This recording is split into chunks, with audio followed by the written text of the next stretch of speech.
एक टुकड़े ब्रेड के लिए जब 8 साल के बच्चे को बीसों लोग मारने पर उतारू हो गए।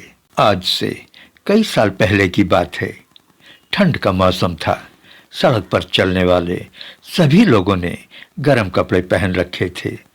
ऐसे में एक छोटा सा बालक जिसकी उम्र मात्र 8 साल की रही होगी, सड़क पर धीरे धीरे चलता हुआ आगे बढ़ रहा था। कपड़ों के नाम पर उसके शरीर पर कुछ गंदे मैले कुचैले कपड़ों के चिथड़े लटक रहे थे। आगे बढ़ने पर एक विशाल वैरायटी शॉप को देखकर वो लड़का रुक जाता है। आप सलाम हिंदुस्तान देख रहे हैं। आज मैं आपको एक छोटे से बालक की ऐसी दर्द भरी कहानी सुनाने जा रहा हूं जिसे सुनकर आपका दिल त्राह त्राह कर उठेगा। लेकिन इससे पहले आप हमारे वीडियो को लाइक कर चैनल को सब्सक्राइब कर लीजिए, जिससे कि मेरा हौसला बढ़ता रहे और आपको मैं इसी तरह की कहानियां सुनाता रहूं। ये वाकया इलाहाबाद का है, गंगा जी के बिल्कुल करीब, जहां निहायत ही गरीब मलिन बस्ती थी, जिसे झोपड़पट्टी कहना भी गलत होगा। एक ऐसे ही घर से जो टिन के पत्थरों से बना था, एक औरत की मरी मरी सी आवाज आती है, बेटा बेटा। हाँ माँ, एक 8 साल का बच्चा अपनी माँ के पास आकर बोलता है। हाँ माँ बोलो। बेटा, बहुत भूख लगी है, खाए 3 दिन हो गए हैं। मैं इतनी बीमार हूँ कि काम पर भी नहीं जा सकती। तुमने कुछ खाया क्या? नहीं माँ, घर पर खाना कहाँ है जो खाऊंगा।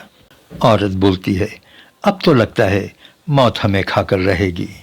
बेटा, भूख के मारे पेट चला जा रहा है, थोड़ा सा पानी दे दो। हाँ माँ। और वो छोटा सा बालक एक गिलास पानी अपनी माँ को देता है।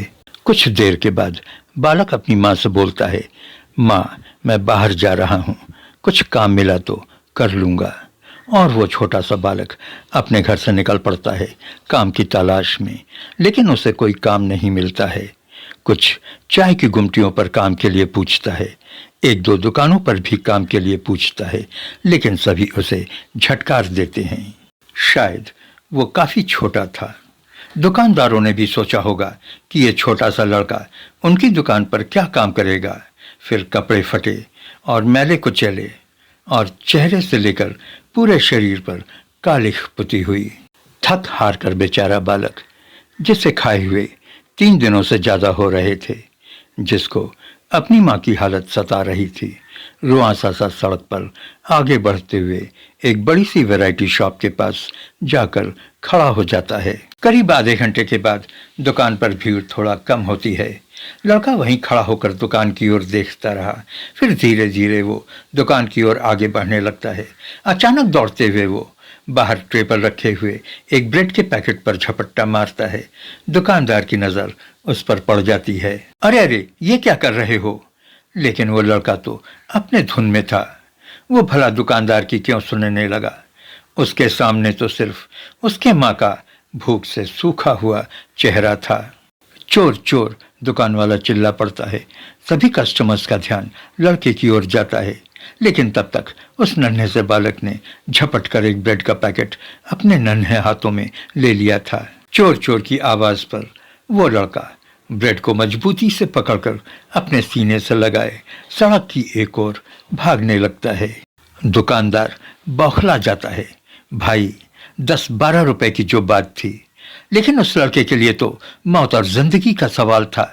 भूख से तड़पती उसके माँ की जिंदगी, भला दुकानदार उसे क्या पकड़ पाता? दुकानदार को दौड़ते और चिल्लाते और फिर उसके पीछे कुछ लोगों को दौड़ते देख सामने से आते हुए एक व्यक्ति को माजरा समझने में देर नहीं लगता है।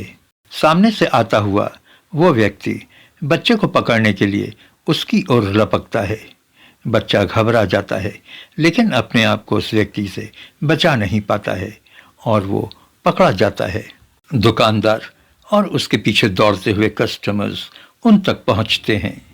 सभी उस लड़के पर टूट पड़ते हैं, ऐसे जैसे मानो उन्होंने किसी बैंक के डकैत को पकड़ लिया हो, या फिर किसी रेपिस्ट या फिर किसी बड़े क्रिमिनल को पकड़ लिया हो। लेकिन जनाब, इनकी क्या औकात जो ये किसी रेपिस्ट या बड़े क्रिमिनल को पकड़ें या उसे पीटें। असलियत तो यह है कि ये ऐसे क्रिमिनल को देखने मात्र से ही इनकी गैस छूट जाती है। चोरी करता है, चोरी करता है, पूरा वातावरण चोरी करता है से गूंज रहा था। थप्पड़ों की आवाजें भी आ रही थीं। एक हाथ, दो हाथ, फिर कई कई हाथ। तभी भीड़ को चीरती हुई एक महिला उस नन्हे से बालक तक पहुंचकर उसे लिपटा लेती है। क्यों मार रहे हो इस गरीब को? गरीब? मैडम, ये चोर है, इसे पुलिस में दे दो, इसने ब्रेड चुराई है। हाँ मैडम, इसने हमारी दुकान से ब्रेड चुराई है, ब्रेड का पैकेट दिखाते हुए दुकानदार बोलता है। उस मैडम ने रोते हुए बच्चे से पूछा, क्या तुमने चोरी की है? बच्चा हाँ में सिर हिलाता है।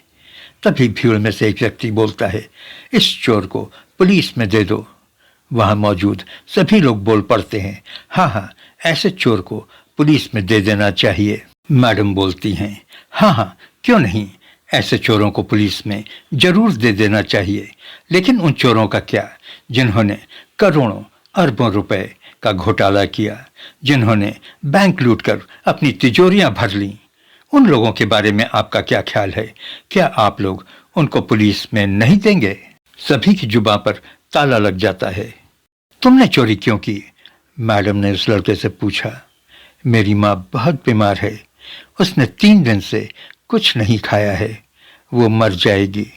और बच्चा बिलख बिलख कर रोने लगता है। मैंने काम ढूंढने की बहुत कोशिश की, लेकिन मुझे किसी ने काम नहीं दिया।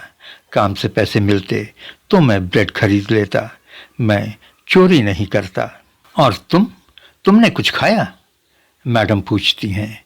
नहीं, बालक सिर हिलाता है। बच्चे की बात सुनकर भीड़ वहां से छटने लगती है। दुकानदार भी वहां से जाने को होता है। 1 मिनट, दुकानदार को रोकते हुए मैडम बोलती हैं, ये ब्रेड कितने का है? दुकानदार की आंखों में आंसू थे। नहीं मैडम, मुझे पैसे नहीं चाहिए। आओ आओ बेटा, मेरे साथ आओ, दुकानदार बोलता है। और सभी दुकानदार के पीछे चल पड़ते हैं।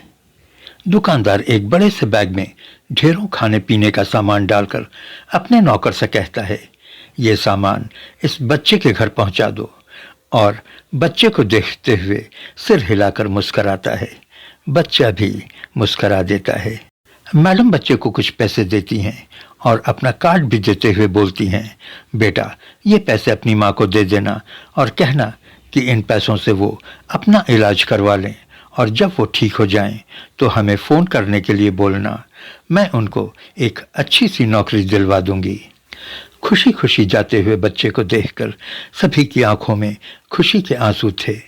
मैडम ने दुकानदार की ओर देखकर कहा, उस ब्रेड की कीमत मात्र 10 रुपए थी और तुम उस ब्रेड के पीछे पागलों की तरह दौड़ पड़े थे, लेकिन तुमने उस बच्चे को हजारों रुपए का सामान दे दिया है। क्या ऐसा सुख तुमने इसके पहले कभी महसूस किया? दुकानदार मुस्कुरा देता है। प्लीज़ प्लीज़ चैनल को सब्सक्राइब करें।